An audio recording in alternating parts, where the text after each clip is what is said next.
you ready? I said, are you ready for Let's Talk WoHo Hockey?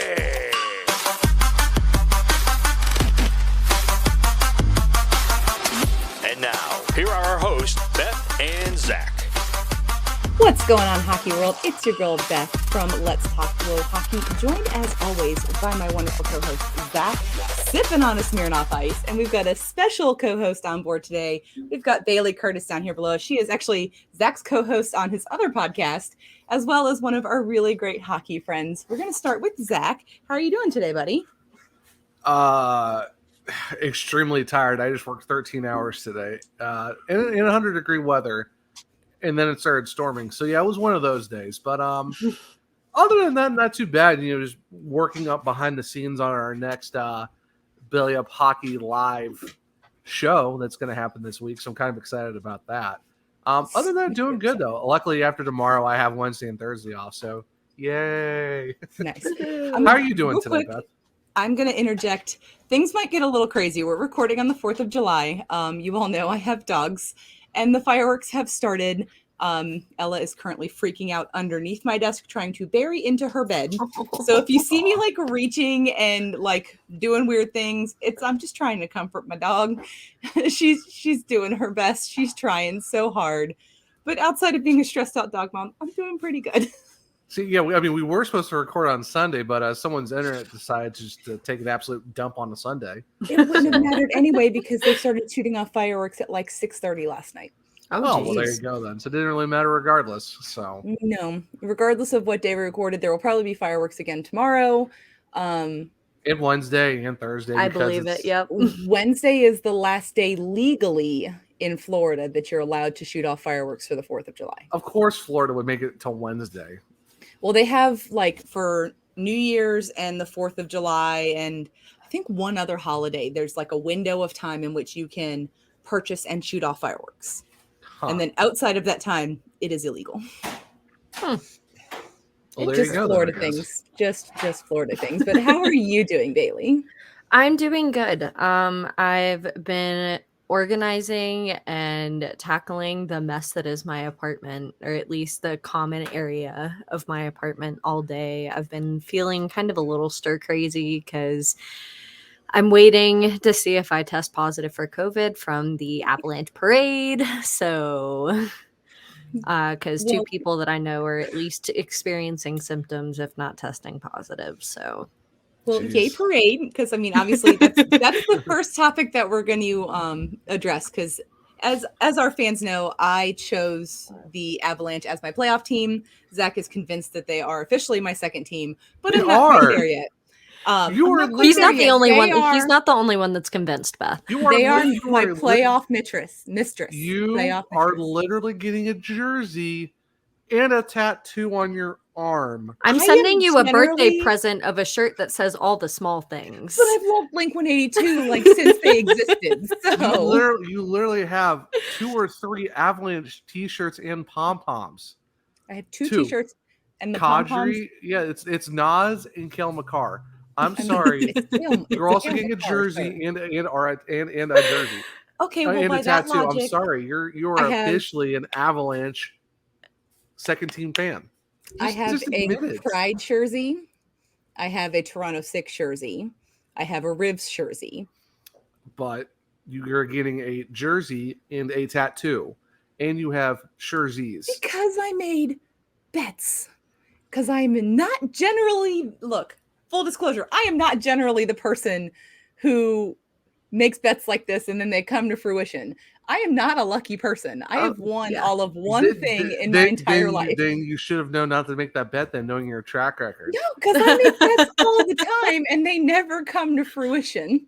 So basically, the one time it does, Bailey, back me up here. Isn't she an Avalanche? Is that her second? I will say I kind of lost a bet and have to get an Avalanche jersey now too. So she's not. But you're an Avalanche fan. Yeah. So I mean, the only reason I'm a second fan of the Avalanche, I mean, obviously they're a fantastic team, but like I kind of live in Colorado, so I kind of have to at least pay attention to them a little bit, just a little bit. Just kind of sort sort of. I of. live in Florida, so therefore, technically, if we're talking about things, I should be a Panthers or a Bolts fan. Absolutely not. That is not allowed. That is That's not Second one allowed. is not That- happening. That is so. That That is is a so. long-standing hatred. So You don't even joke that's about so- that, Beth. That's so No. sacrilege. Like, but what if are we're you talking doing? about proximity, Well, luckily This is fair. luckily my proximity is one of my teams. So 3.5 hours, baby. Let's go. I was 35 minutes, so oh, before Hey, you know I what? moved. You know what? At one point in my life, I was also 30 minutes away in Cary. So, I don't know if I've ever been. Well, okay, when I was like 9 months old to like 6, I lived 30 minutes from the Capitals. ew. Okay. And my dad like worked for their practice rink and even skated with the Capitals alumni because they needed a body because Caps alumni don't often live in DC. So Shocker. Does anyone really want to live in DC though? I mean, I mean, this was like 25 years ago, so people want to live there less now than they did 25 years ago. that's also Good very. point. That's also very. You know what though? You have like we have to figure out a way to get the three of us together to go to a Hurricanes game if the Hawks are playing, because that'd be a lot of fun to have a meetup at a Canes Hawks game. Oh, I absolutely. would be At PNC. 100% down for that. Oh, That would be 100% down for fantastic. that. That'd be so The great. joining of the two pods. Joining of the we could like It's- live stream from This both would be podcast awesome. account. Like we could make like a split background. Oh, it's, yeah. it's weird right now with the co-hostception of just having I know. both. How are you feeling right We now? were talking before we hit record, and just for like recording's sake, Oh, I feel like this is more appropriate. oh gosh, no. This is It's so so weird. interesting being up No. top. Hey. No. You got your co-hosts I'm not hanging here- out. You're down here below us. I'm not here I for mean- it, honestly. It's so weird. No, we got to put him Fine. back. I mean, but it's definitely weird having both co-hosts together on the same pod. It's like, what are we doing here? Yeah, no, it is definitely, I'm sure, strange for you. It's actually nice to like talk hockey. I'm sorry for this. She is burying herself in a calyx shelf from IKEA right now. So things are getting a little crazy. Ella, honey, I mean, stranger things have sweet happened. girl. She is, well, she's trying to get But small. Like that is her thing. Like she wants Mhm. to be in the smallest of spaces. Oh yeah. Yeah. And so she's now trying to bury herself in a place that is much too small for her. Oh, poor Because- baby. That's just how she is. She has been medicated. She's got her Thunder shirt on. It is sprayed with Fellaway spray.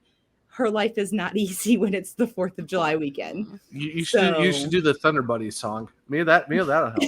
I mean, Yeah. I will say my dogs used to get the same exact way. We had this laundry room that was tucked like in the like right beside the stairs and my parents' bedroom. So like it had no windows. It was like the most like away from outside noise that you could get. Plus it had a really nice and cool tile floor. So anytime anything like overstimulating for my dogs was happening outside, like they'd go and hide in that or laundry room, just chill on the cold floor, and it used to make me so sad because I always wanted them to like enjoy things with me, but like they always looked so sad and pitiful when they went in there, and it made me feel so bad. He occasionally will hide in the laundry room. Last year for 4th of July, I basically put the Hamilton soundtrack on as loud as humanly tolerable for volume. It was Yeah. very loud, and people are always like, "Why don't you go anywhere from the 4th?" And I just like gesture at my dogs, like, Yeah, you really where are you supposed to go? Like unless you got hotels or Airbnbs that allow pets. yeah. That's very tough.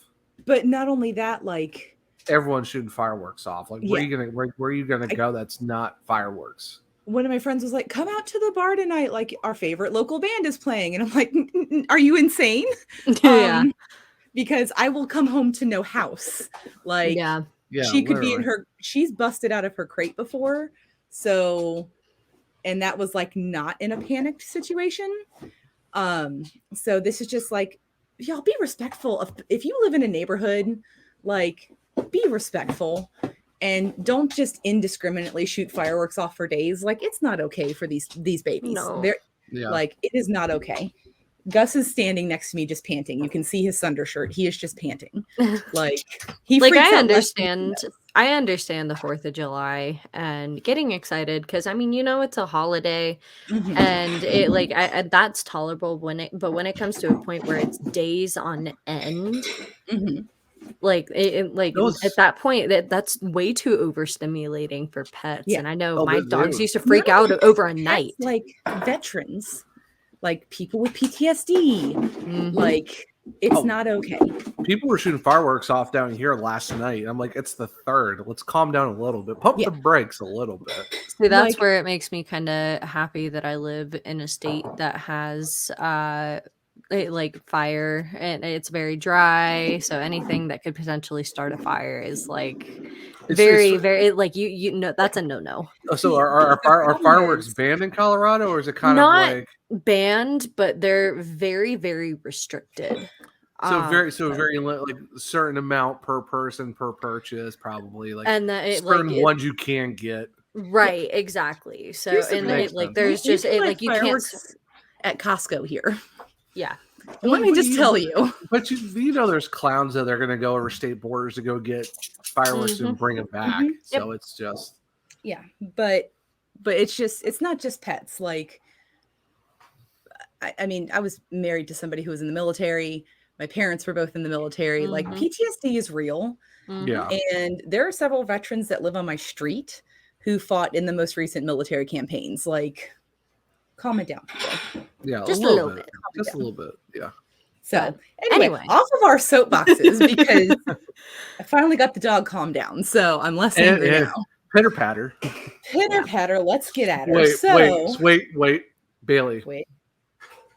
Have you finished Shorzy? I have not yet. I have not. I'm getting All right, there. all right. Well, I have this been- welcome, No, welcome you to know, Let's- I'm sorry. We can't. welcome to Let's Talk WoHo Hockey. It was a good night, guys. We'll see you later. Oh my god. Bye. No, see, I will say I have been running around constantly the past few weeks with work stuff, with the Avalanche parade, being up there and helping with Grant's family, running around and makes doing sense. like dog sitting, babysitting, whatever. Now this whole bout of COVID. I mean, maybe waiting for a COVID test and making sure I'm not positive is a good opportunity for me to watch it. Be the perfect opportunity to Yes. load up Hulu and Yes. watch Shorzy.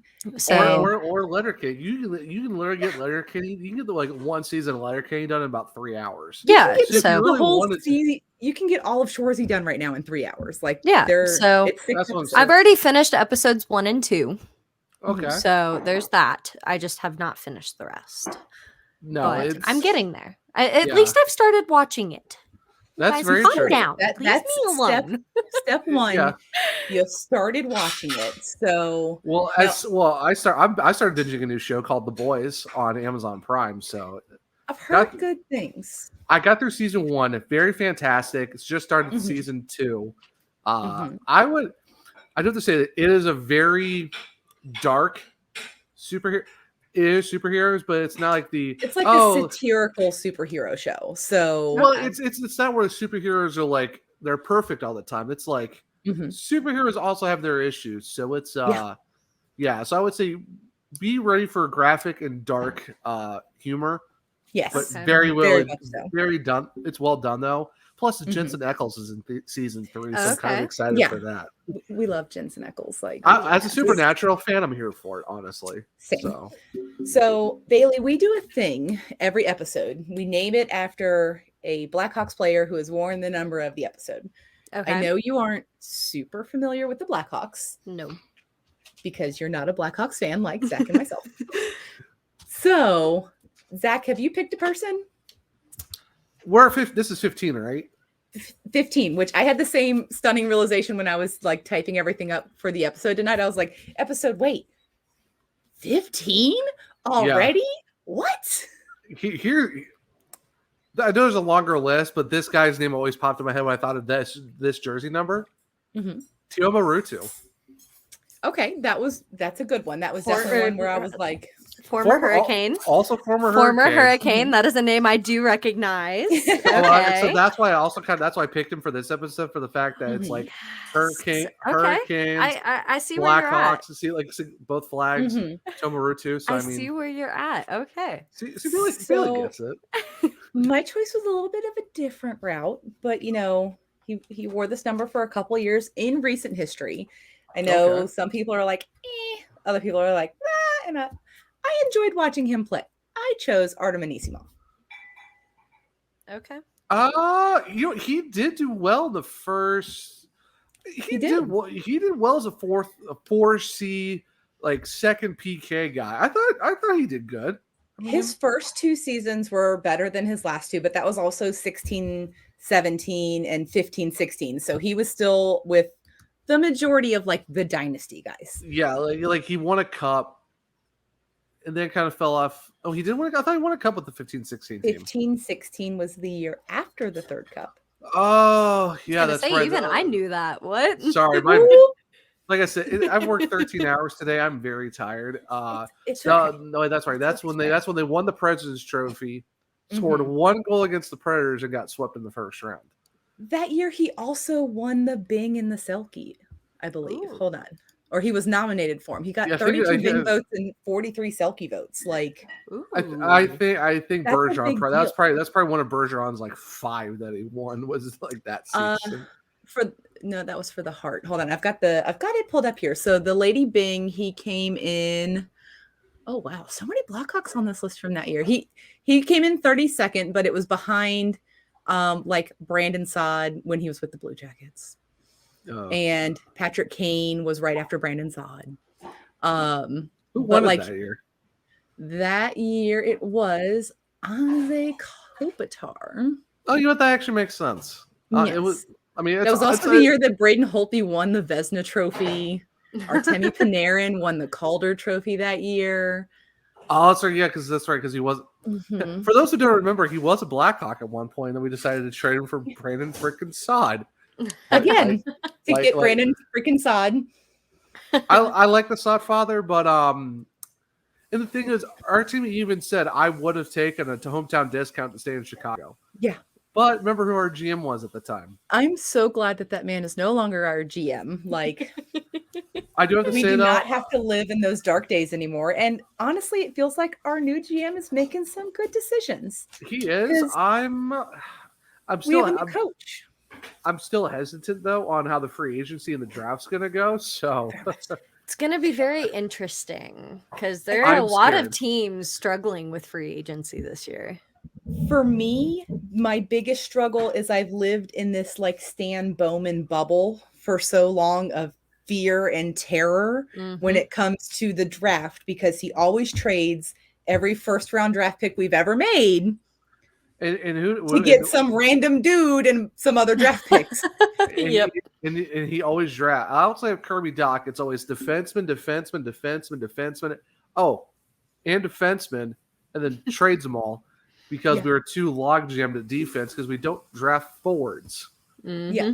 We drafted Patrick Kane and Alex DeBrincat, and they were like, you know what? Those are all the forwards we need. By hands. We're done here. We don't need any more. We got those two. Can you imagine this Blackhawks team with Alex Turcotte on it? That's who I wanted. I wanted Alex Turcotte. Oh, this is also the same draft where he could have gotten Bowen Byram. Because he was also Bowen Byram was on our trade board. Like, he was one of the 3 really that was being floated around. Like, it was Bo Byram. It was him, Byram Turcotte, and I forget who the third one was, but I know like it was for me. Like, I even made a graphic: who gets drafted, Turcotte or Bowen Byram. Interesting. Yeah. Imagine a world where Bowen Byram was a Blackhawk. No, he would have been traded after 2 seasons. Here's the thing. He wanted to be here. I love Kirby Doc. Granted, he's not ever played a full season with the Blackhawks. I like the potential that I see. He is center material if they stop teaching him to take faceoffs with Jonathan Taves. Because I'm sorry, if you are at the faceoff dot with Jonathan Taves, you know what's going to happen? You're going to lose. Have Taves teach him how to take faceoffs. Do not make him take faceoffs with Taves.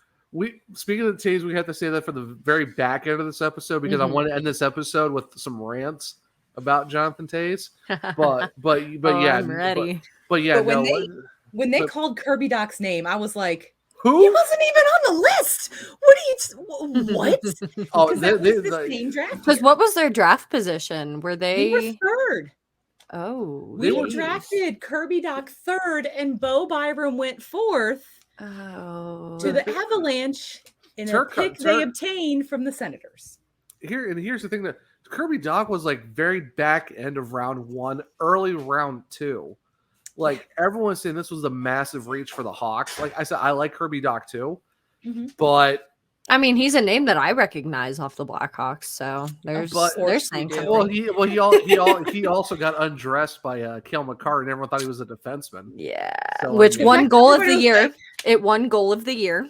I Yeah. don't Unfortunately, want to talk about it. for yeah, but yeah, I don't want to talk about it. the fact that they forgot what position he even played. That's how bad Cale Makar made him look. And I was laughing so hard at the commentary because they were like, Cale Makar just undressed that defenseman. And I was like, That's for Kirby Doc. that's Kirby Doc. He's not a defenseman, guys. Like, he's a forward. He didn't get undressed. Dylan Cousins was the third person. Oh, yeah. remembering. No. Yeah, I'm kind of glad that didn't happen, but I mean, same, but we could have drafted Bo freaking Byram. Yeah. we could have drafted Alex freaking Turcotte. Imagine that dude with some touch. Imagine him on the second line, or even a line that even had Patrick Kane or Alex DeBrincat on his opposite side. Look, I don't want to break up the dad line, so Well, no, I'm okay. But just imagine Alex Turcotte as a Blackhawk. No, because if we drafted Bo Byram, he would have been gone after like 2 or 3 seasons. So I'm kind of glad we didn't get him, because he would never have lasted. I mean, it makes sense given what you're kind of telling me with your luck with defensemen. So, Yoki the problem Haru's isn't gone. luck, it's Adam that we're so Boquist is logjammed. gone.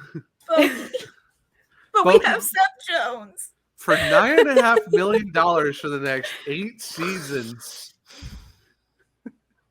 After Hurts to be here. getting rid of Adam Boquist and also trading Yoki Haru for not William Nylander, but his brother Alex Nylander from the Buffalo Sabres. You know what he's doing right now? Butt kiss on whoever he's with, because he did nothing in Chicago. We won that trade tree because we got.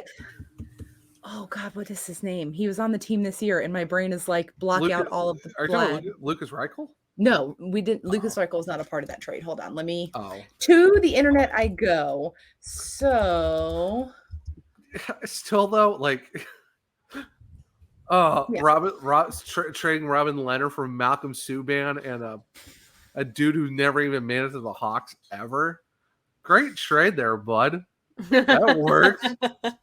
We got Sam Lafferty for Alex Nylander, and Lafferty produced more after the trade in Chicago than Alex Nylander did. You know what I would love more though? If Yoki Haru was still a Blackhawk.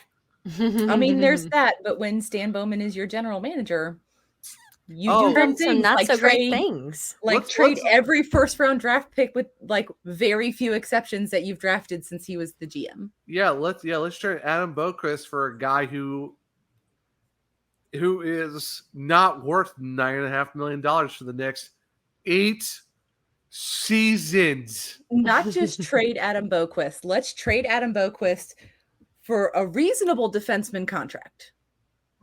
Like, his contract coming over from the CBJ was not like terrifying. But then the day he gets here, before we've even seen him play on this team, let's re-sign him for $9.5 million. Extension. It was an Whatever. extension. Let's extend him at $9.5 million for 8 years and give him a full no trade clause before we've seen him play a single game in a Blackhawks jersey. Tell me how you really feel, Beth. You want the call in Chicago?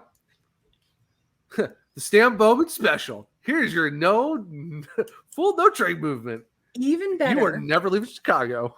Let's allow this man to make this decision whilst the organization is in the middle of an investigation because they did not properly handle a sexual assault report.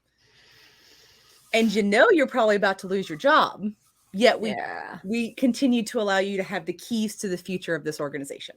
Yeah, like you had a team that was looking good on an early start to a rebuild.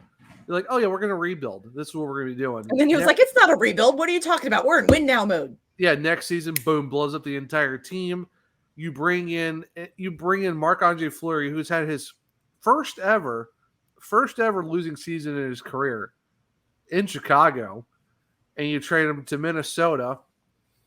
Which thankfully we have to give Kyle Davison a lot of credit because he didn't he didn't Vegas Fleury. He didn't just like, this is where I'm trading you because they're giving me the best deal. He actually communicated with the man and was like, okay, where are the places that you want to go? And he picked Let's Minnesota. see if we can work a deal. He picked Minnesota because it's so close enough to his family, who was still in Chicago. So that kind of makes sense. Instead of, oh yeah, here's a handshake deal for an absolute nobody who we're not going to re-sign.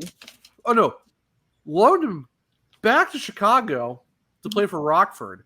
So basically, it was a go to Chicago. We don't want you anymore for absolutely nobody. To Marc-Andre Fleury. Yeah. And that's why we don't like the Vegas Golden Knights. I mean, that's one of many reasons we don't like I was going to say, that's just one. That list is just like notebooks and notebooks full. Oh, yeah. And it's only been a couple years of their existence. And I miss if Robin. You're not a Golden Knights fan. It's like, no, we hate them, and here's why. I miss Robin Leonard. I miss Panda. Like the thing was though, the Hawks were actually winning. They were actually doing good.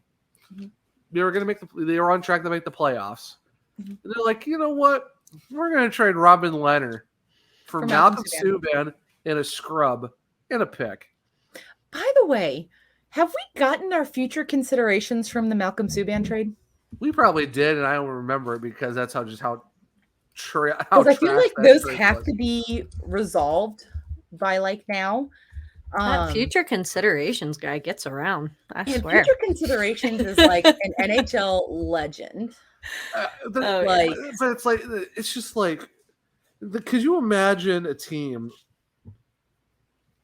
with Robin Leonard and Kevin Lonkinen? I wish that the team played better in front of Marc-Andre Fleury because poor Flower. That would have been such a good person for Kevin Lonkinen to learn from. Oh, yeah. Like, that is the guy that you want to teach the future of your goaltending. And honestly, from an outsider's perspective, too, I mean, you look at Marc-Andre Fleury and you see this god of a player, and the fact that there was no show for him like on the rest of the ice was very disappointing. Like I said, from somebody with an outsider's perspective to see, like, I expected a hell of a lot more from him, like switching onto that roster. By the way, we have not gotten whatever the end of the future considerations is for the Malcolm Subban trade. Nothing has happened. I just pulled up Cap Friendly, and it still says that the trade details was they get him and we get future considerations. So nothing has yet to come from that. So maybe the draft will bring something from that. Who knows? Yeah. Like, here's my thing with Marc-Andre though. Like, none of that was his fault because of the fact that you absolutely not. What was it? 1-9-1 to start the season? Like, they absolutely left him out to dry. No, out to dry, left in the pasture. Like, we're gonna just like old yeller you behind the shed. The biggest hurt for me was how well they played in the preseason. Oh. Even like the last couple of games in the preseason, because generally the last couple of games of preseason, that's the full roster. That's your roster minus maybe one or two guys who you're still like trying to figure out if they fit in to the scheme. And they played so well. You can ask Zach. I messaged him and I was like, I am no longer cautiously optimistic about this season. I am feeling optimistic after watching the preseason. Same. And then opening night happened. Then opening night happened in Colorado. I remember watching that game too. And Jack Johnson scored the first NHL goal of the season. On Marc-Andre Fleury. What was that, like 30 seconds in? Or something like that. Because it was the first, 4 or 5 games. It was like 30 seconds, 17, 11. Yeah. Here's the worst part too. I caught opening night at my hotel on my anniversary in Williamsburg. I got my Alex DeBrincat jersey on, just got it, brought with me on the trip, rocking that thing all day. I'm like super pumped, like, all right, Blackhawks hockey's back, let's do it. Spanked first game in. I'm like, all right. Two nights later, spanked again. Williamsburg is not an awful place to wear a Blackhawks jersey because the Blackhawks were the Norfolk Admirals affiliate for several seasons when they first moved to the AHL before the Blackhawks were like, our affiliate needs to be closer. We're going to create a team. And then the Rockford Ice Hogs were born. And then my heart broke. Yeah. I mean, Williamsburg is really nice. A lot of great ghost tours. I love Williamsburg. We're actually it's a going really back pretty place. It is. We're actually going back for our 7th next year. So nice. We're excited. Yeah. Was it honeymoon, 1st anniversary, 5th, and now going to be 7th. Oh, so, that's awesome. Oh yeah, it's so great. We love that place. It's just so many great things to do. But yeah, we're rocking the Blackhawks jersey. But yeah, no, that was a great way to celebrate my anniversary. Just watching the Blackhawks. I think I quit after the first period. Here's the thing. You want to know what 2013's Cup did to me? What did it made it so that I can never turn off a Blackhawks game before the clock hits 0.0 in the third period. Because in 2013, the Blackhawks were down, and in 17 seconds, won the Stanley Cup. Yep. So you want to know what I can no longer do when watching Blackhawks hockey? I can't turn the game off. So I was sitting on my couch. Look at that. 13. There's 13, like right there. Oh. And there's 15 over there, right next to number 10. Oh, number 10. For anyone who's not watching the YouTube version, I'm showing off my Blackhawks tattoo that I do have. Also, why aren't you subscribed to our YouTube yet, guys? We need 2 more subscribers. 2. This many. If you're not watching, you're missing out what I'm doing. We need 2 more subscribers to unlock our giveaway, which just got way, way better, by the way. And we're not going to tell you how. All I have to say is Mike, one of our co-founders at Belly Up, an absolute beauty for sending us part of this giveaway, because it's very nice. I don't even know what it is now. I'm curious. Look, Zach, Mike, and I are the only 3 people who know what this thing is. But I'd also be remiss, because we're talking about Belly Up as a whole right now, if we did not talk about Belly Up's sponsor. Zach, who's Belly Up's sponsor that we want to talk about? The fantastically amazing, and if you don't have them yet, you kind of need them in your life. It's Canada Dips. I mean, if you're looking to help you get through your daily life and just kind of like chill, get some zen into you, why don't you go to CanadaDipsCBD.com and get yourself some very amazing flavors of some CBD. I mean, it's just so great. Before we started recording, Zach said that he wanted to try this Blue Dream flavor, and I was like, "Oh, I have it, and it's not open."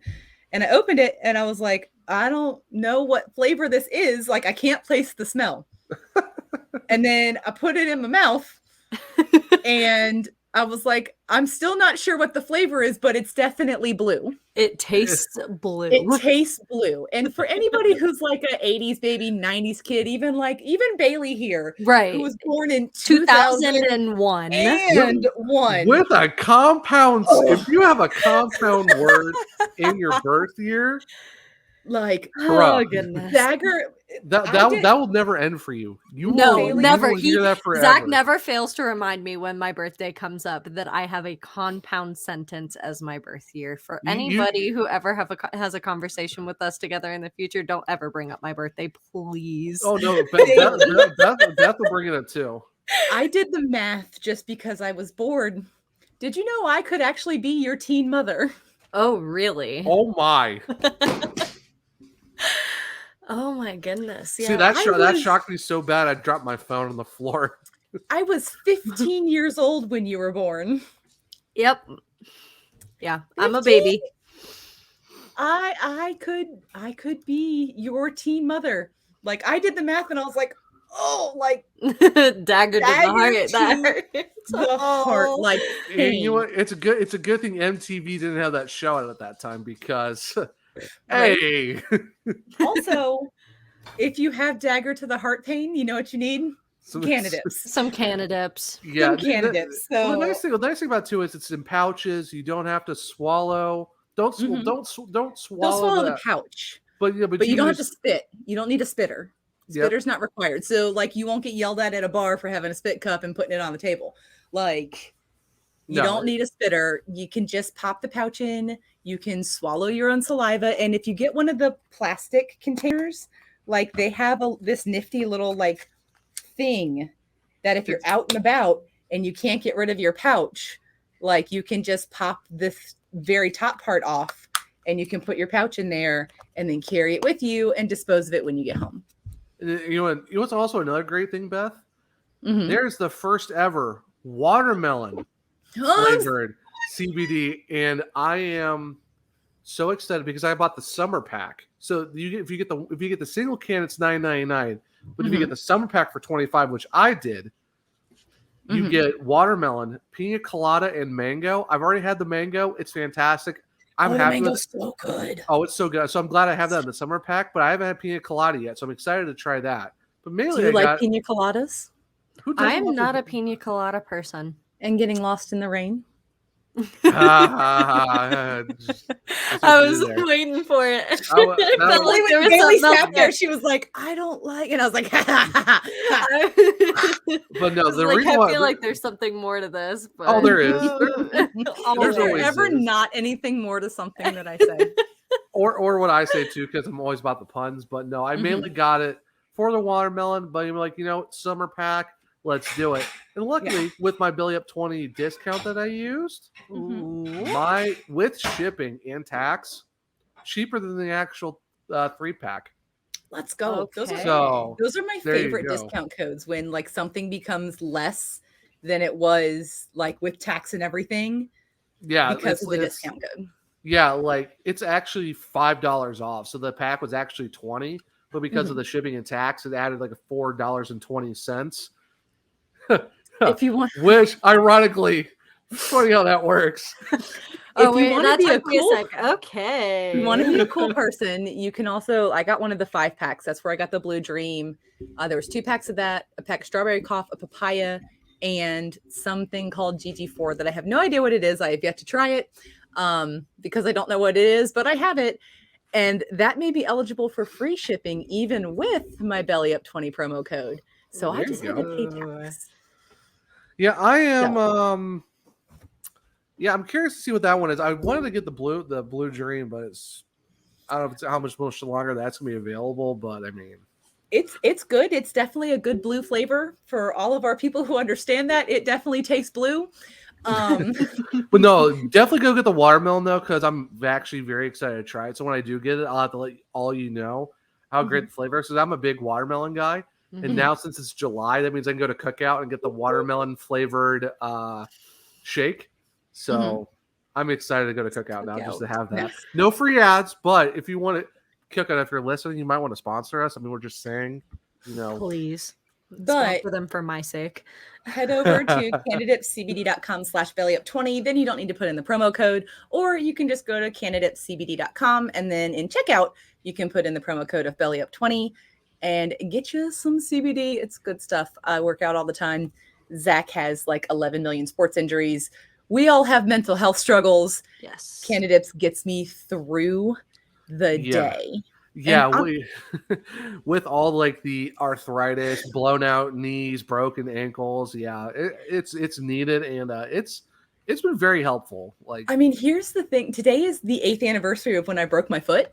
Yeah, I saw a picture of it. That was not nice. That was that was 8 hours after. The more gnarly pictures come in the next couple of days when because the urgent care I went to didn't splint my foot properly. So it was like splinted at an angle. And it was painful. Nice. Like I struggled to wear my splint because it hurt. It took 3 days for me to get to my regular doctor because military doctor, holiday weekend, everything's all messed up. Mhm. And they had to re-splint and realign my foot. That was the day I kicked a corpsman and got away with it. Oh no. He was working on splinting my leg, and he had obviously my bad leg in his hand, and he moved my foot, and reflexively my right leg came up and kicked him. Oh no. Not softly. Oh. And I immediately started apologizing profusely, and he was like, I wish I didn't have to do this. You're fine. Like, this is not your fault. Worse has happened. And I was like, worse has happened? What's worse than getting kicked? Like to hear that story. Well, I mean, he is in the military, so I could probably imagine some things worse than getting kicked. So, I mean, It was really fun because I worked at the fitness center on base when I broke my foot. And he used to have to come in every morning for PT, and I worked from like 4 to 3, like 4 a.m. I had to be at work, which for anyone who knows me knows it's not a good time for me. But he would see me every day and like show his ID card from a distance and keep walking. I'm like, bro, I didn't kick you on purpose. Like, I'm sorry. Wow. Like, let me live my life. That's fantastic. And also that was torture for like the 4 or 5 days it took for me to get to go see ortho because I had crutches. Oh no. And a soft cast. The worst. And I went to my orthopedic appointment was at like 7 a.m. We had to leave the house at 5:30. And we got to ortho. I was starving because they told me not to eat in case I had to have surgery that day. Was not happy. I was very hangry. Zach and Bailey, I believe you've both experienced me hangry in Twitter Spaces before. Oh yes. It's not fun. It's not pretty. I've seen you also when we've done just random watch-alongs of games off, off camera, off of this. It's not pretty. I was grumpy. It was early, and they had to again take the splint off of my leg. And then I had to balance it on this little like metal torture device that they make you sit your leg on when you broke your foot so that you stay at the perfect 90-degree angle while they cast you. Yep. Which, granted, I didn't have to have surgery. I did have to have weight-bearing x-rays and that metal torture device. And my cast was Blackhawks, striped red and black. Oh, yeah. Which in the South is easily confused for Georgia. And so I had to draw like hockey sticks. or for people who actually like black or red with that actually has a taste in teams. Oh, whatever. No. Look, I don't like moving on. College hockey's about all that I follow. Okay. So, but and That's then fair. because I was bored, I did the Toy Story. I wrote Andy on the bottom of my cast. Oh my Nice. God. Of course you did. I mean, hey, the Wolfpack is a great hockey team. They've actually won a bunch of national titles recently. I will say they had a great season this past season, so I'll give them that. They beat my Ohio precious State Tar Heels. women's hockey team would like to have a word. Well, see, NCAA compared to ACHA, so. But I'm just saying.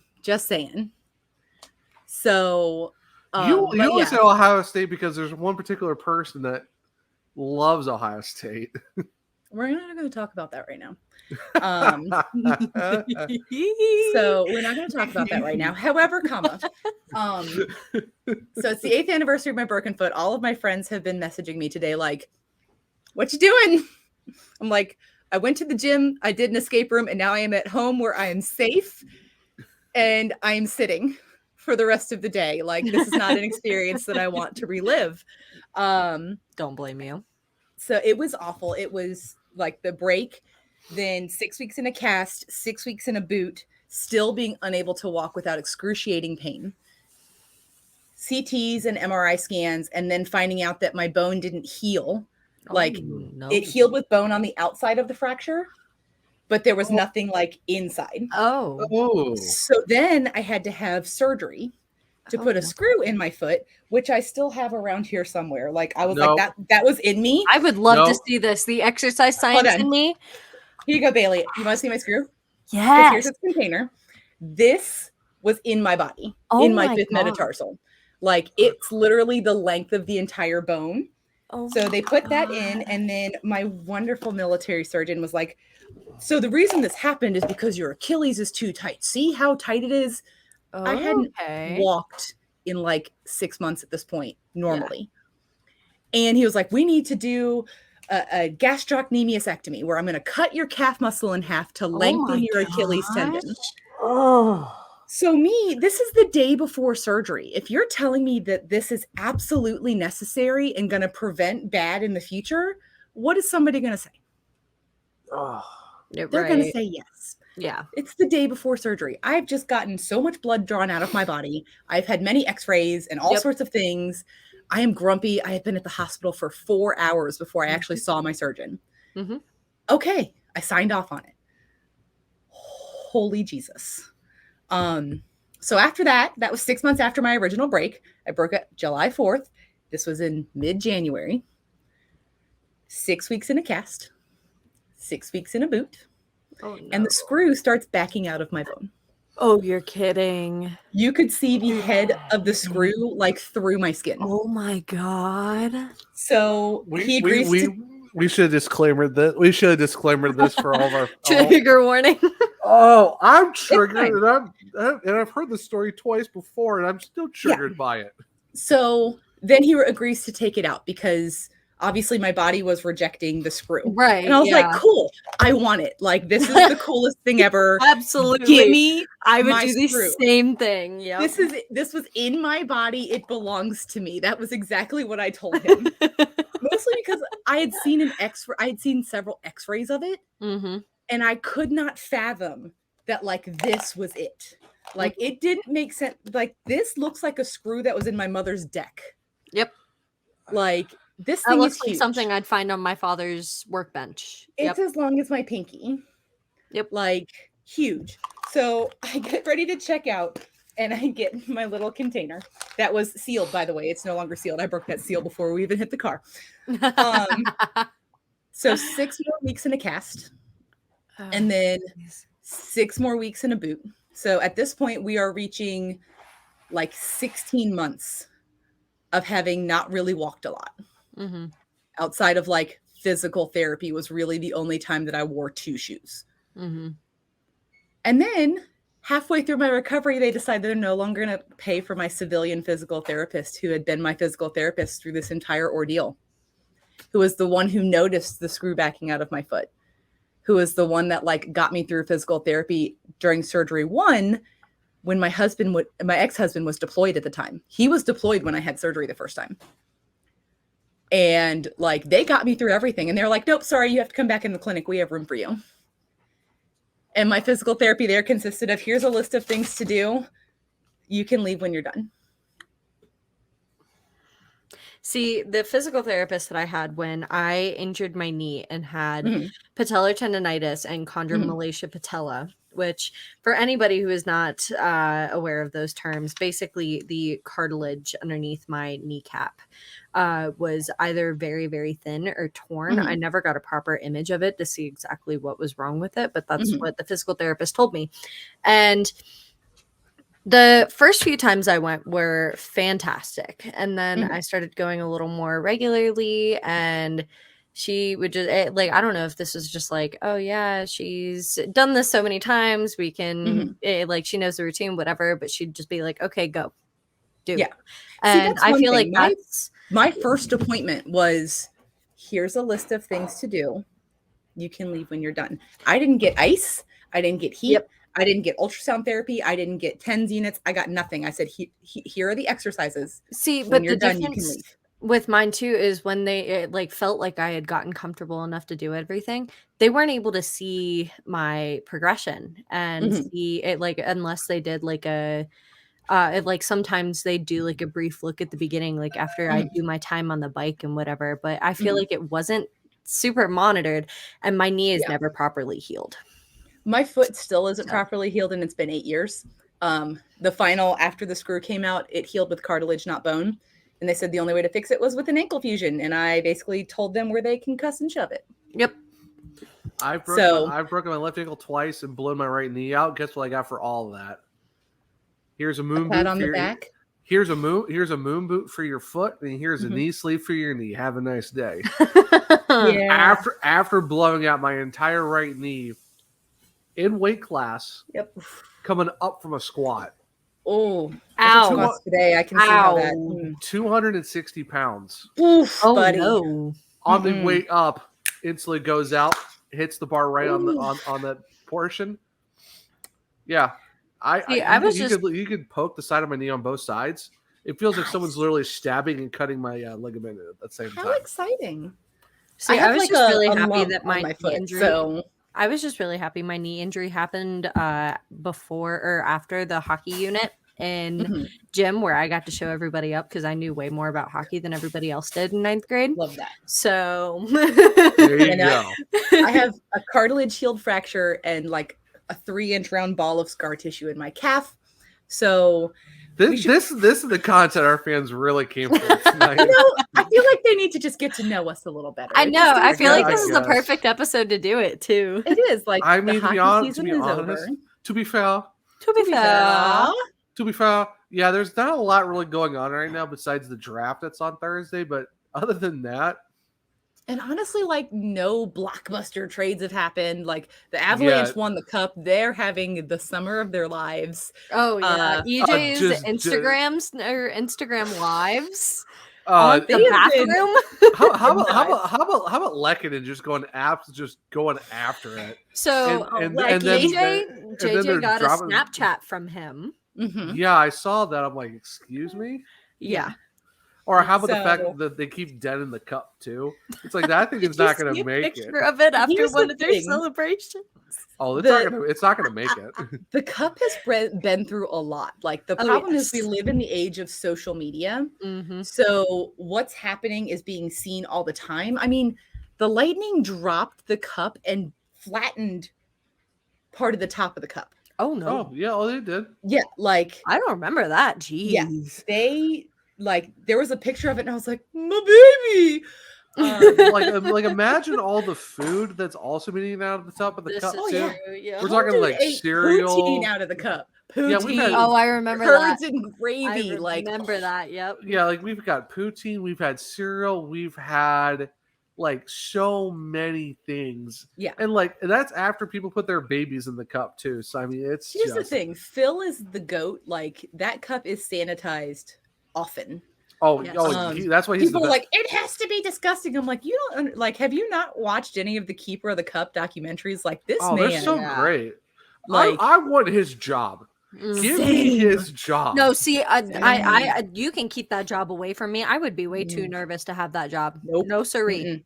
I would be like, travel with the. We're going to Russia now. We're going to Ukraine. We're going to France. Cool, let's go, baby. That's the only reason I would be. We're going to Finland, Sweden, and we're going to like the Czech Republic. And like all of Canada. Okay, yeah. The States. Like we're gonna go to Cole Harbor and have like what I'm sure will be the most epic Stanley Cup party. I'm pretty sure it's gonna beat all. Yeah, like you basically get to sleep in a hotel and you can put the Stanley Cup in the bed. The other bed, if you really want. No, unless you're Eric Johnson and you sleep with it. I mean, that's normal. Yeah. Lots of guys have. That's nothing new. But there have been guys who have slept with the cup between them and their spouses.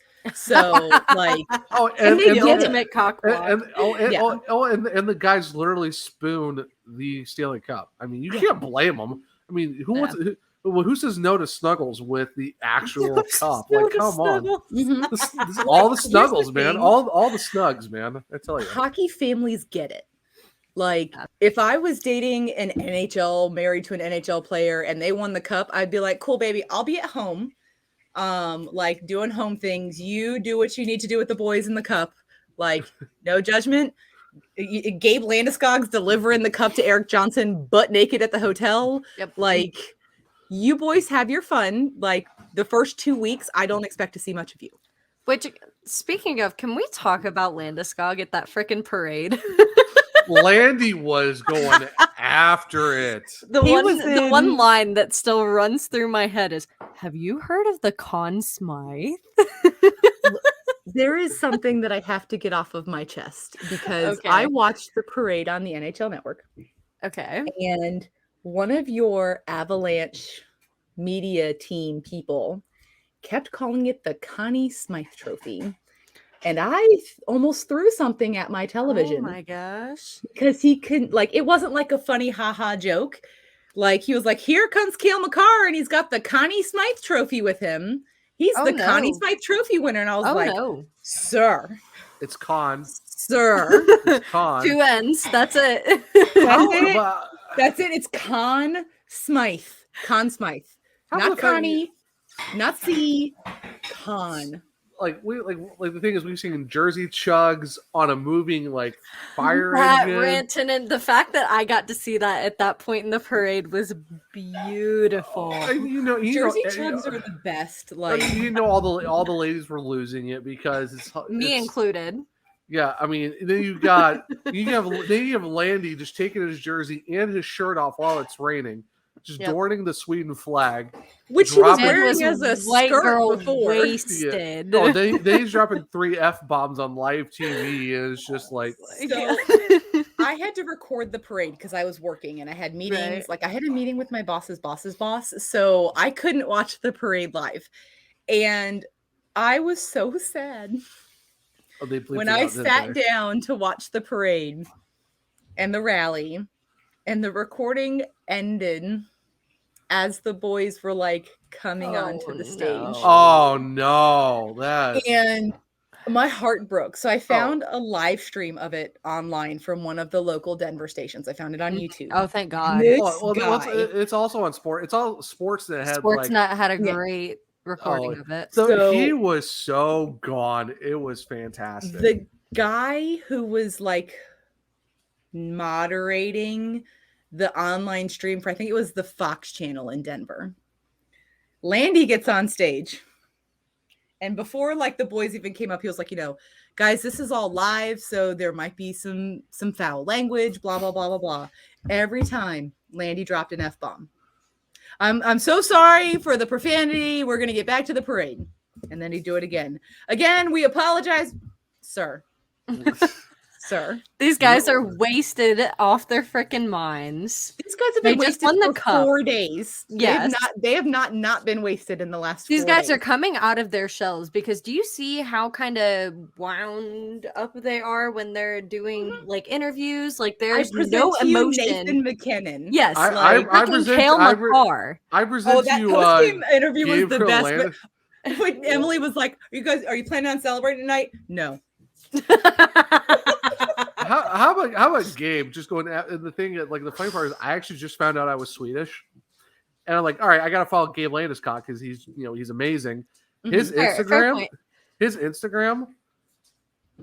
is an absolute. He posts so much, and his content is so like he's posting like a montage video of him and his wife like going through all of it together. Was beautiful. I'm like, sir, you need to stop. And then he's like. These guys are a bunch of beauties. He's just posting stories left and right. Just like the same. EJ's the same. Lecky's finally back on Instagram, which I feel like might be dangerous. Lecky's going after it. Like I said, like for the fact that I know I'm Swedish, I have to get a Gabe Landeskog jersey. Oh, absolutely. Because he's I've always liked him before that, but the fact he's just an absolute beauty in general. But now finding out that I'm like because my family is literally like an hour south of Stockholm. And that's where he's from. So I'm like, there you go then. Okay. I gotta get a Landy jersey. I don't care if it's an Avalanche or a Sweden jersey. I need it. So I followed him on Twitter and Instagram because it's Gabriel Landeskog. I love this guy. His content is like A+. But my favorite was when Abe Kubel's girlfriend posted that TikTok/reel after he dropped the cup within like 5 minutes of the Avalanche having it for the team photo. Oh, that was. And it was basically just like, and I still love you. Grant was telling me about this interaction. I want to say, I forget if it was Abe Kubel's girlfriend, but somebody was like, oh yeah, your boyfriend didn't do jack squat, put up 0 points during the playoffs. And the girlfriend was like, but is your name on the cup? Heyo. I mean, you know what? That's beautiful. To be fair, she is right. She is right. I mean, also to be fair, their names aren't on the cup yet. This is true. But they're gonna get on there. I mean, the future is bright for that cup. The future is bright for that cup. they just have to knock some dents out of it first, repolish it a little bit. Which is that's why there are 2 cups. Like, there's a reason there are 2 cups because there's still a cup on display right now at the Hockey Hall of Fame. Well, yeah, because that, people don't stop coming to the Hockey Hall of Fame just because hockey is over. Nope. So there's a reason that there are 2 cups, because if something detrimental, which none of what's happened to the cup so far has been detrimental. There's been stuff done way worse than what we've seen. The Lightning flattened the side of the bowl. They flattened it. The Oilers teams in the 80s literally lost the cup. I believe the cup has taken a dip in several rivers and had to be recovered by like professionals. Yeah. Well, I mean, that thing's what, 35, 37 pounds? It took a swim in the Hudson. So yeah.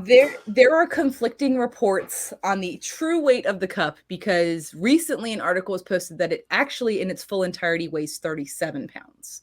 Okay. But they've always said that it weighs 35 pounds. So I don't know if like adding those X's over a certain person's name that we don't talk about added some weight to the cup.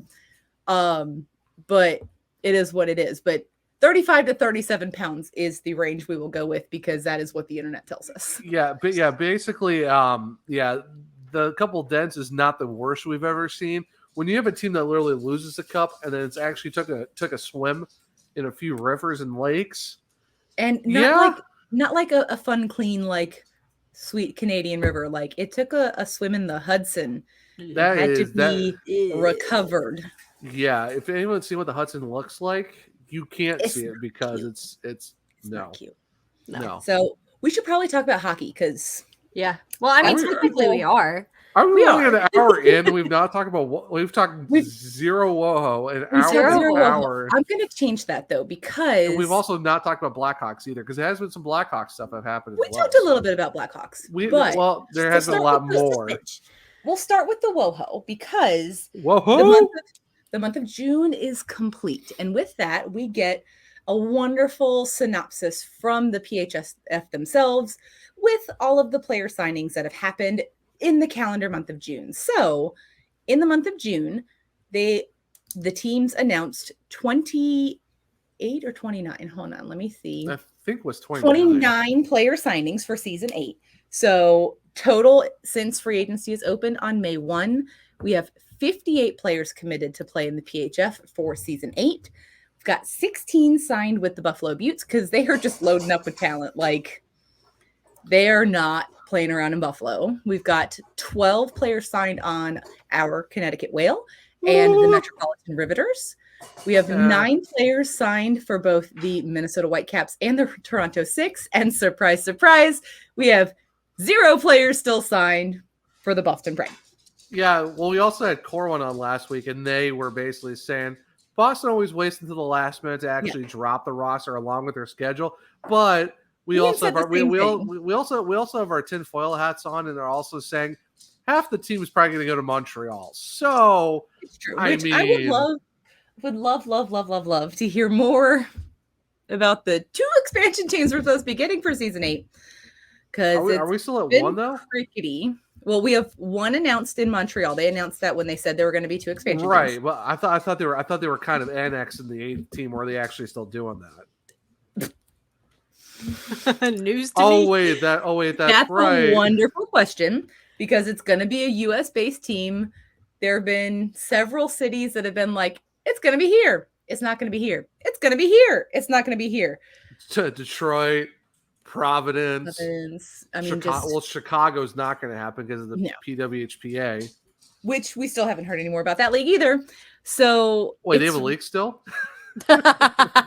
I'm just confused, because it went from we are starting a league and they are playing in January to we have partnered with the Billie Jean King Foundation to explore starting a league. So I don't know. Like, me, I'm all for more WoHo.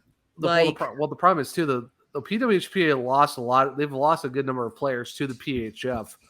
I have to say that a lot of that is because Reagan Carey is now the commissioner, because she was very big in Team USA women's hockey.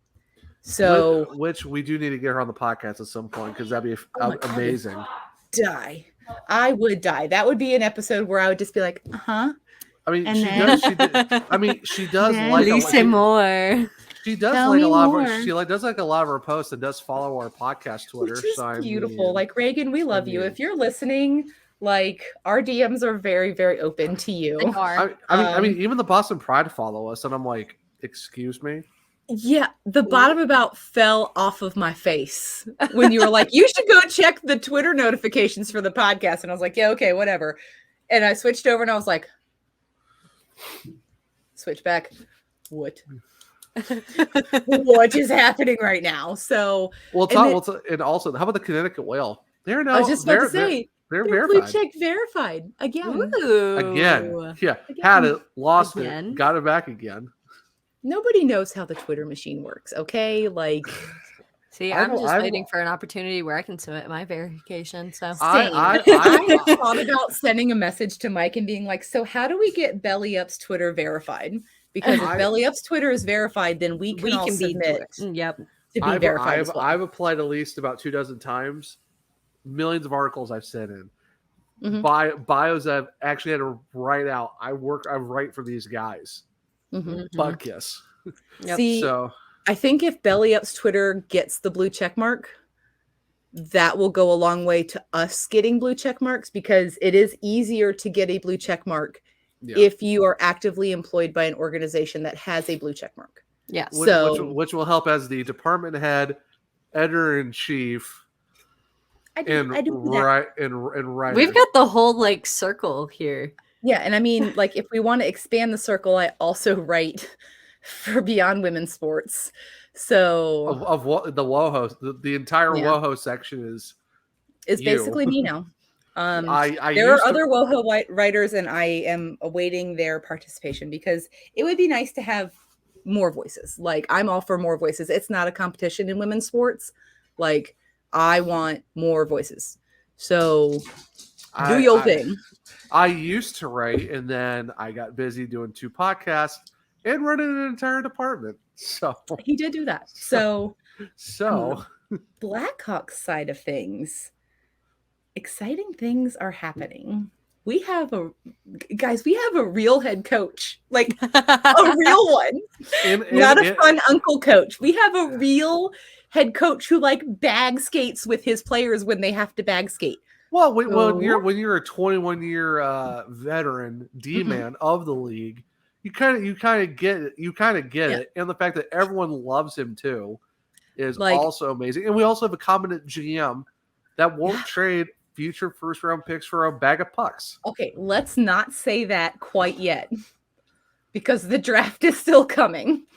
You mean also for the fact too that Alex DeBrincat rumors keep getting thrown around left and right, and I'm getting very scared of that. What was it that I just saw about him getting, or the Blackhawks getting offered? It was like 2 first-rounders, like a second, a prospect. It was like a couple prospects, a couple first-rounders, and like a second round or something, and they're like not a chance.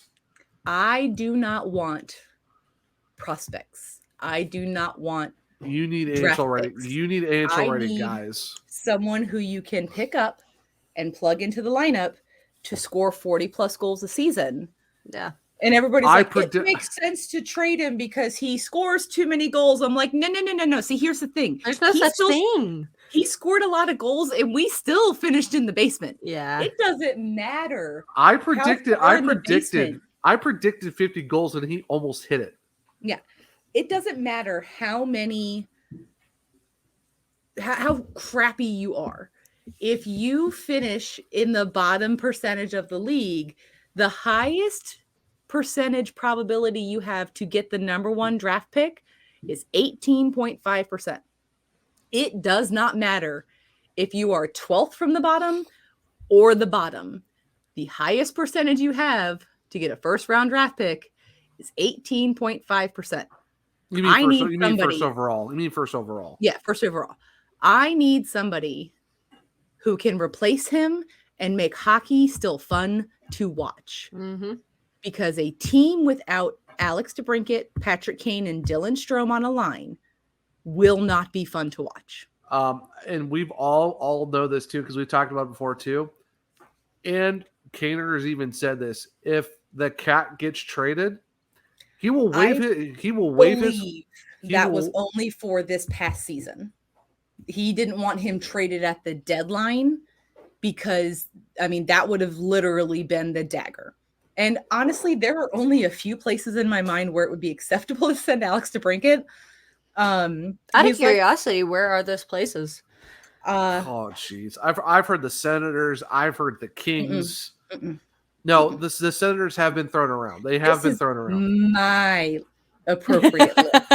Not what the internet says. This is the places where Beth okay. So people from thinks the Athletic, that it's appropriate. So the Athletic is completely wrong then. Look, Laz, right? Laz and Powers have been fighting for weeks over Alex DeBrincat getting traded. One thinks he should, the other thinks he shouldn't. The Athletic Chicago team is fighting with themselves. So I am allowed to interject and say that there are a few places where I think it's appropriate to send Alex DeBrincat. And those are places that he will succeed, but places that will also take care of him. Right. Like, I very much get like hockey mom when it comes to my players. You give hockey mom. Yeah. Like, I want to protect these little human beings who, for the most part, are all younger than me. So I feel like it's appropriate for me to say that with all of my might. There are very few places I think will honor and treat Alex DeBrincat as the player that he is. See Brandon Hagel in Tampa, who was on a checking line, which is not what Brandon Hagel does. Place number one, right there, Beth. Right here. Right there, is the current reigning Stanley Cup champion, Colorado Avalanche. Oh, that's interesting. Good. What do the Avalanche give up for him? I don't know what the Avalanche give up for him. Plus I don't think that far. This has zero to do with logic in any way, shape, or form. So basically, the Caps players. The cap space doesn't exist. We have a lightning mindset. The cap doesn't exist. Yeah, no, that's Vegas. Just pull a full Steve Yzerman and a full whatever the hell the guy in Vegas' name is. I don't even care enough about him to know his name. Like, just say some guys have boo-boos and put them on LTIR for the season and then reactivate them for the playoffs. Like, it's fine. What's the salary cap? It's stupid. It only went up like $1 million for next season, which is dumb. Dumb. That is one entry-level contract and some spare change for somebody else. Yep. Dumb. Yeah, that's very great for me and Bailey's other team, where it's like, hey, look at this. We have 14 players under contract with $19.5 million in cap and 23 fully rosters. Do you not remember our play a game where we had a novel of players that need to be re-signed? Ours is pretty bad too, and the fact that a lot of teams are pretty bad though. Like, I mean, Colorado's got more than we do, and that's saying something. It feels like every team right now is stuck with like healthy double-digit numbers of players that need to be re-signed this offseason. So, team one, anyway, Colorado. I don't think in logic. I think with my heart. So I need my cat to go somewhere where he will be safe and loved and protected. And I believe that Joe Sakic and Jared Bednar could make sure that he is taken care of. You know, Bailey, I think this confirms that Colorado is her second team, because why would it be the first pick? Because for the cat. That was my like knee-jerk reaction. Somebody was mentioning like places the cat could go at the trade deadline, and Colorado was on the list, and I was like, yes. Because I mean, that's fair. That's fair. When it comes to management and coaching, there are very few teams who have players who have played as recently in management than the Colorado Avalanche. They know how to treat people like they are human beings. They've even talked about it several times. Other organizations have talked about wanting to model their front offices and their coaching staff after the Colorado Avalanche. And after all of the crap that I have been through as a Blackhawks fan in the last 18 months, that's what I need. Yep. If you are going to trade a future and current superstar to another team, I need him to go to the team where people are talking about how much the staff care about their players, which is why the second team on the list is the one that you've been gesturing to, because RBA takes care of his dudes. Rod Brindamore takes care of his players. Oh my gosh. Can you imagine? Alex I honestly, I as a don't know who your Hurricane. GM is. I know, like I Don know if Waddell. Don Waddell, Okay, yes. Donnie boy. I knew I would know his to my name. podcast? Do you listen to my podcast? Do you have any idea how backlogged I am on podcasts? That's She's to got be a fair. point, 'cause that's where I am too. To be fair. Like, to be the fair. list is To be fair. long, sir. However, I plan on catching up because I'm doing a new fitness challenge and I'm a moron and it's fine. I'll survive. But the Canes is also on the list because they are a team that, again, they take care of their players. They are the offer sheet champions of the league. For $20 signing bonus on top. For a $20 signing bonus, that'll get you a whole lot of Taco Bell. You can get 2 10-packs of tacos. Let's go. Oh yes. Or 2 of the like deluxe cravings boxes. Yes. So like they are another team that I would love to see him go to because again, it's a team that I feel will treat him with the respect that he needs. I feel like a Jalen Chatfield, Jack Drury. The third team, and this might actually shock both of you. Oh no. Would be the Seattle Kraken. See, that's fair. I see that. Because they are a young team. He has grown into quite the leader. Mm-hmm. They just got rid of their very old guy captain without a cup. Yep. I think from a leadership perspective, the Kraken would be a good place for Alex DeBrincat to go because he can take what he has learned from the greatest character arc story in all of NHL history, Patrick Kane, mm-hmm. and from playing with his teammates of long times like Dylan Strome and Taylor Radish. Mm-hmm. He can take that knowledge that he has gained in his few years in Chicago in dealing with all of the crap that we have dealt with for the last 18 months in literally being the most responsible human being in response to this lawsuit and being the only person who said the right thing. And he was 11 when that happened. Here's my thing with Seattle, though. Like, you're taking them from one rebuild to a building.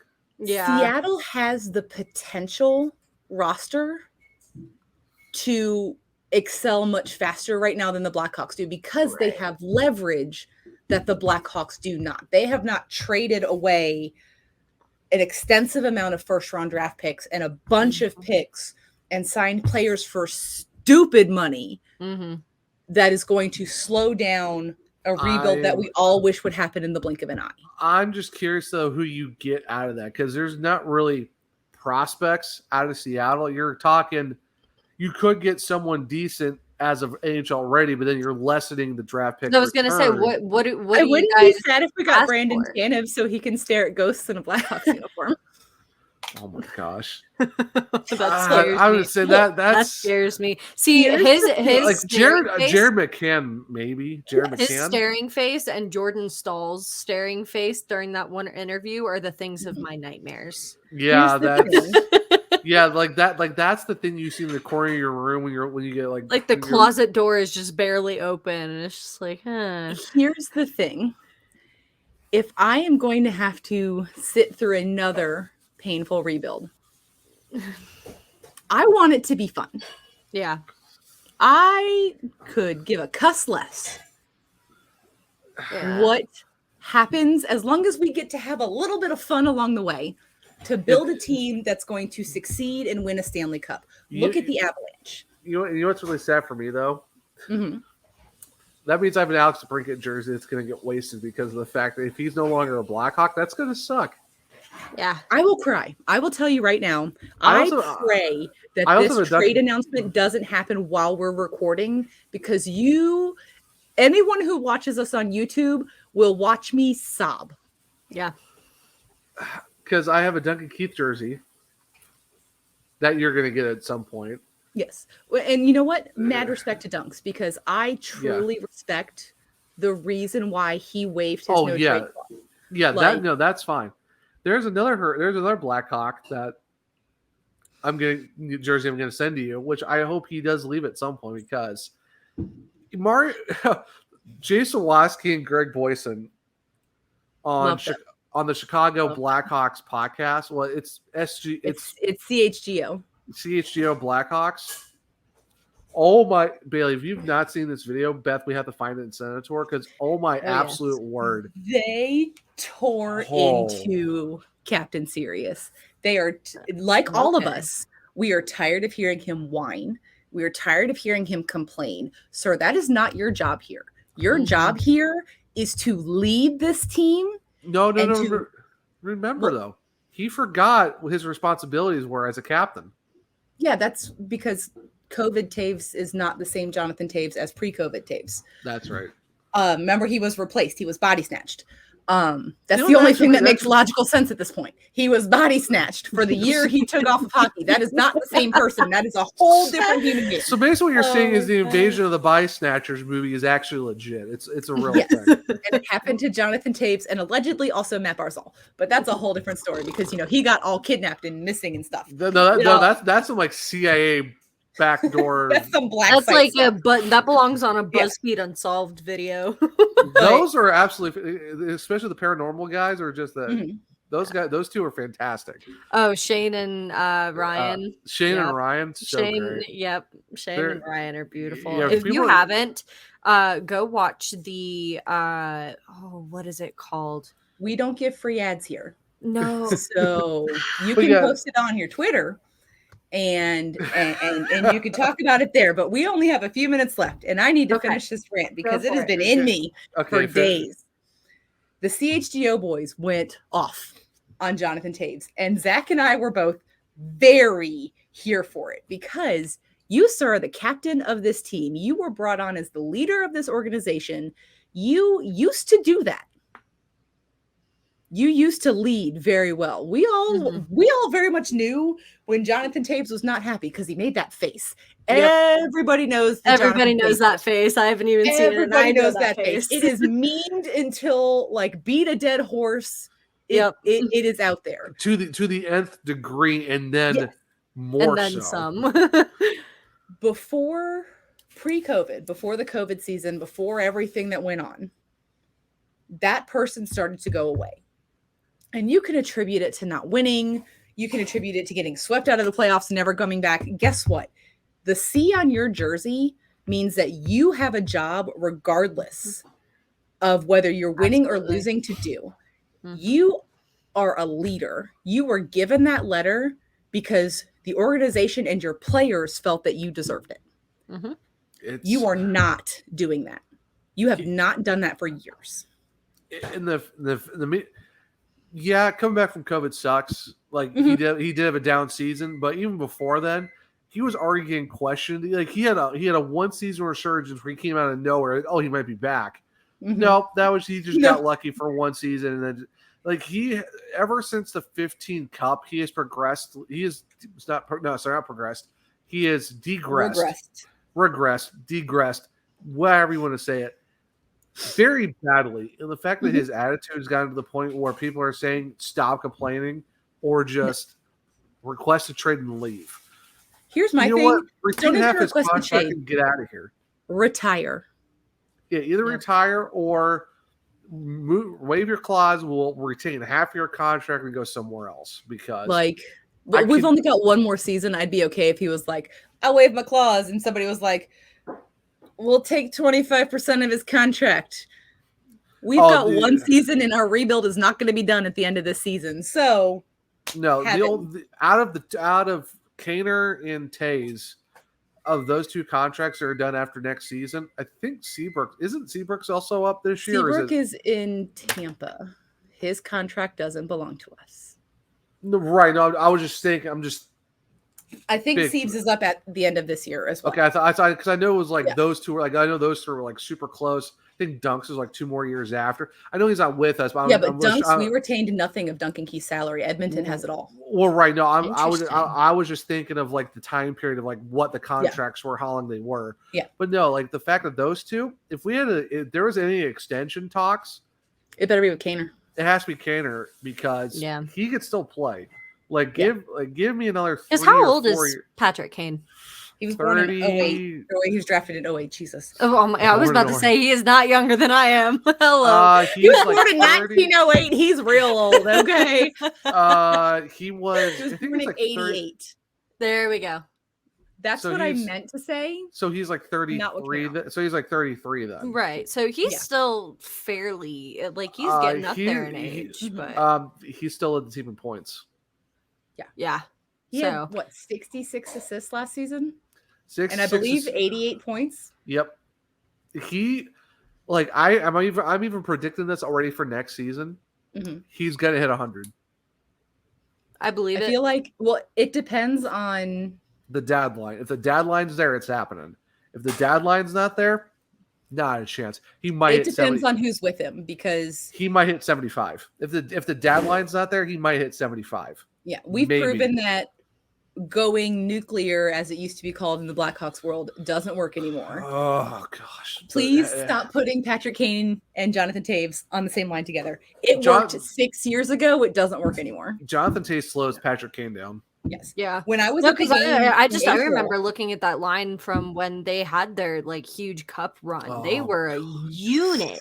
filthy. Gosh. A unit. We- but we I always, haven't like- seen much of them recently, and I figured that was Coaches why. still think it's the nuclear option, and Jeremy Colleton did it. Derek King even did it a couple times. It's like, please stop. Derek King is such a Ugh. he was such a for the fact they finally figured it out with the deadline of Yeah. Strome, DeBrincat, and Kane. When It's those beautiful. three were together, they literally there was a streak where those guys couldn't stop scoring. That's how like Mhm. potent they got. It Yeah. got dangerous where the Hawks were actually winning a lot more games. I believe Which it. was like, oh my God, we're winning. There was a very exciting moment this season where it's like we Yeah. fired Jeremy Colleton, and there was like this brief period of time where Derek King was all new and fun and exciting. It was like having a new toy on Christmas, and we were winning games, and it was like, oh my God, is this what? Oh, it's something good, and then It was nothing good came of it. Nothing good. Yeah. Then Seth Jones turned into Seth Jones, and Batman. We, my friends, are pretty much out of time because we still have to tell the people where they can find all of us. So we are going to start with this guy over here. I shouldn't over there. I don't know. Whatever direction. I quit. The guy next to me, not the lady below me. Sir, where can the humans find you on the internet? what is what? I'm like in a fever dream right now. I don't know what's happening. Anyway, I have not had enough smear off ices to deal with I whatever. had now. zero alcohol. Okay, this is just dog anxiety wearing off on their mother. My God. Anyways, So Zachary, where can the humans find you on the internet? You can find me at One True Zach. That's O-N-E True Zach. I'm sorry. can't even talk. English is hard. It broke Zach. That's O-N-E True Zach. It's not spelled. It's not the number one. It's spelled out like the one, not the O-N-E. Oneaters. Yeah, it's.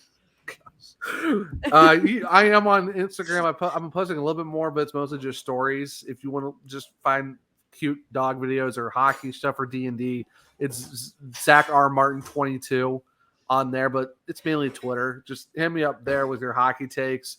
I know Andrew from Short Shift keeps tweeting at me about the Hurricanes, and I'm not here for it. So, especially since Vincent Trocheck might be like the Bruins are going after him, so I don't know what's going on. Kill me now, Beth. Where can people find you on the socials? On the socials, they can find me on Twitter at WonderBeffers, which is where we really confuse the people because it's the word wonder, not the number. Like I wonder what happened to the Oneaters. Exactly. So WonderBeffers. You can also find our podcast on Twitter and Instagram at Talkin Hockey Pod. And if you haven't subscribed on YouTube already, you're missing out on all of the really crazy things that happen because you can actually see our faces in the insanity. Oh my gosh. So go to YouTube, hit subscribe, the bell, click the bell, all notifications on. We won't spam your YouTube notifications. It's just once a week, everybody. Like, we're not going to blow you up. So, Bailey, our friend, where can the humans find you on the internet? So you can find me on Twitter at Bailey Curtis, and that's Bailey with 2 Y's, spelled the correct way for anybody who's wondering, Baileyy Curtis. I am also on Instagram, not as active, but if you want to come check out kind of more of my life story, whatever, I got a bunch of pictures posted there at Bailey Lynn Curtis. I also have a podcast with one of these co-hosts right here, Zach. I don't know if I'm pointing in the right direction, but I do have a podcast with him called the Surgecast that covers everything Carolina Hurricanes. Go check that out. They are on Twitter at the Surgecast. I also help with posting on the Belly Up Hockey Twitter page, so go check something out there. Send us some hockey takes or don't. We've got great content for days. Go check it out. Awesome. Yes. Well, it has been awesome, content, Zachary, sir. We are out of time. We are out of time. Whatever. It has been wonderful. You can drop whatever you are dropping on the socials. I'm Beth. That is Zach. That is Bailey. It has been awesome for the Artem Anisimov and Tuomo Rotu episode of Let's Talk WoHo Hockey. We will see you next week, everybody. Bye. Bye. Bye.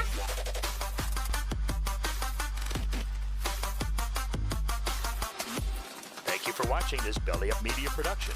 Some said we'd go belly up, so we made it our name. And we're still here. Ha!